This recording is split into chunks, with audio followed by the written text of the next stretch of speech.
There's a distinct gap between what cybersecurity founders are saying about AI publicly and what they're doing with it inside their own businesses privately. Publicly, the conversation is agents operating inside companies, who should be allowed to do what, how you should govern them, shadow AI, all the things. And then inside, here's what I'm hearing from calls with clients is, will my business still exist because of AI in the next 12 months? And that's a real client asking questions. And I remember thinking, yes, of course it absolutely will.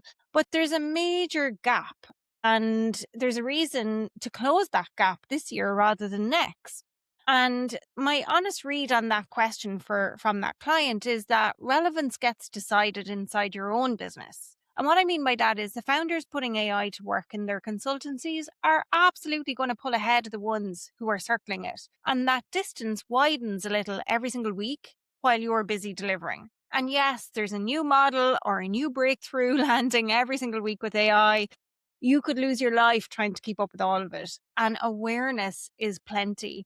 So let's talk about integrating it, because two things get in the way, and I see both on nearly every call I have with every client, irrespective of industry. The first one is time. You're so busy delivering that integrating AI into your own systems is the job that always keeps seeming to move to next week. It's the same as creating standard operating procedures. You just never have the time to do them, right? Or maybe you have a client waiting for something this afternoon and somebody on the team needs an answer from you and your accountant's looking for something as well. And somewhere in Claude or ChatGPT, there's an experiment or project or something you were thinking about doing and you started it a couple of weeks ago that you fully intended to come back to. And there's all these things waiting on you, right? I have several. It's normal for a visionary entrepreneur. But very often what can happen with the AI is it doesn't actually get anywhere. And it's a bit like it becomes that drawer in the kitchen where you keep your batteries and your takeaway menus and loose screws and the charger from the phone that you probably haven't used or owned since 2019. You know the drawer, there's loads sitting in it. The second thing in the way is that you're wired for risk. The idea of uploading skills, activating them, letting them automate parts of your business with nobody checking the output, that sits badly with you, and it should. That instinct is correct, and I'll show you where it belongs in a few minutes. There's a bit of psychology that explains why so much of this stays in the drawer and never actually gets implemented. Peter Gollwitzer's work on implementation intentions found that people are more likely to follow through when an intention is tied to a specific situation.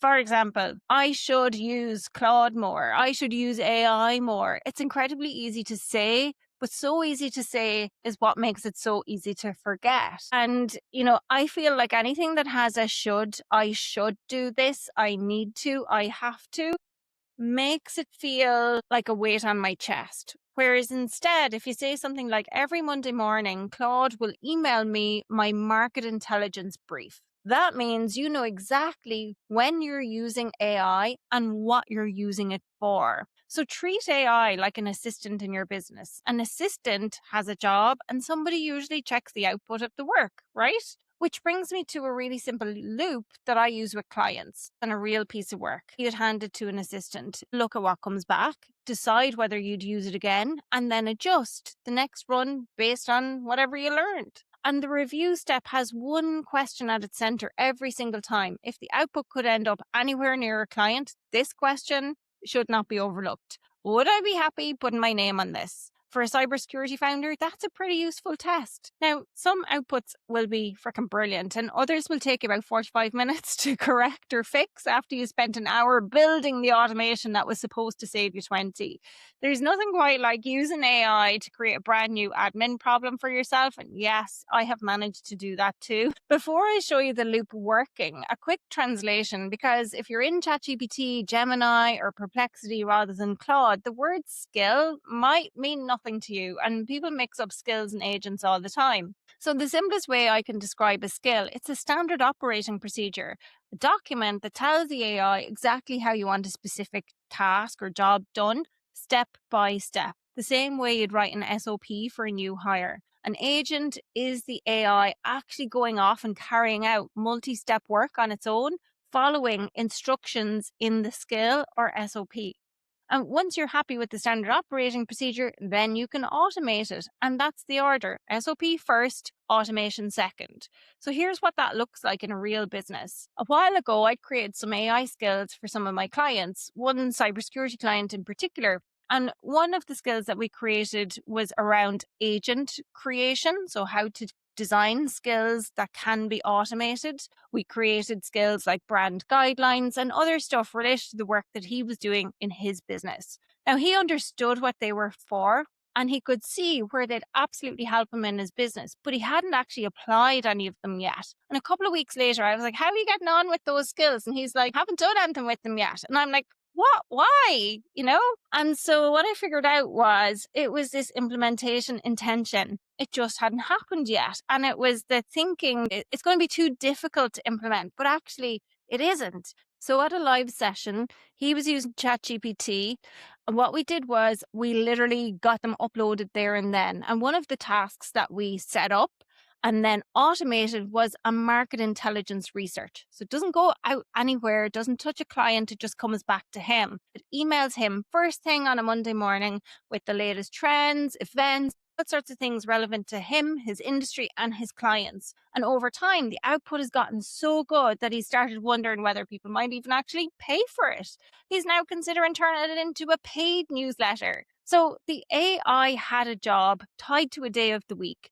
That's Gollwitzer's point playing out in a real business. And once my client could see this, he could see AI earning its keep every single Monday. He could see possibilities that weren't obvious when the skills were just sitting there in his dashboard. Now he's thinking about it differently. But there is a trap to watch out for. And this is where that risk instinct of yours really belongs. And that trap is ignoring the human checkpoints or really never deciding where the line gets drawn, what AI is allowed to do on its own, and where a human has to look before anything goes out the door. Now, I got a taste of this a couple of weeks ago as a client. I'd missed multiple phone calls and I knew it was somebody chasing me up for a sale. But this time my phone rang and I was available to answer. But a few seconds in, something didn't feel quite right. So I interrupted my caller and said, "Excuse me, are you an AI?" And the answer was yes. I told it I didn't want to think that they were selling me and could you please stop calling me? It said sure and literally hung up so abruptly. Now, the bot probably followed its instructions to the letter, but as a human being, it still felt rude how they ended the call. And I came off that call thinking less of the company behind it.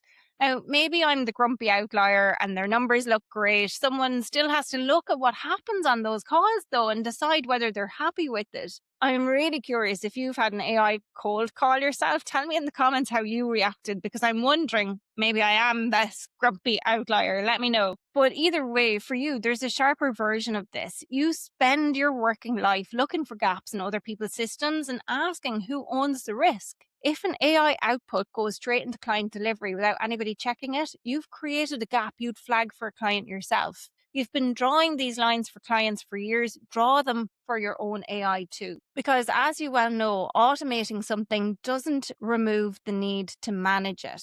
Now, the way my brain works with business, whether it's a solopreneur, huge company, every business operates in departments: brand, marketing, sales, finance, operations, client delivery, and people. So I've created 3 Claude skills under each of those 7 departments, 21 skills, several of which can be scheduled and will run automatically for you. And the idea is that they cover each department in your business to free up your time. Grab them for free from the link beneath the video. And when you install the first one, it guides you through installing the rest as and when needed. So you don't need to feel like, how do I get started with this? Literally upload it and then hit go and it will do the rest for you. Now, one thing I always say to people before they take skills from anybody else, read through it and make sure that it's aligned for you and your business. But you'll see the way that I've created these is to actually ask you questions up front and install it in a way that makes it aligned and compliant with your business. So yeah, go and do the thing I said. Read each skill before you upload it. It's an SOP. You should know what it says before you hand it a job. And as I mentioned, there'll be another model update or another breach announcement next week, probably tomorrow to be fair. But the gap between talking about AI and putting AI to work gets closed one job at a time. So go give AI a job and then make it earn its keep.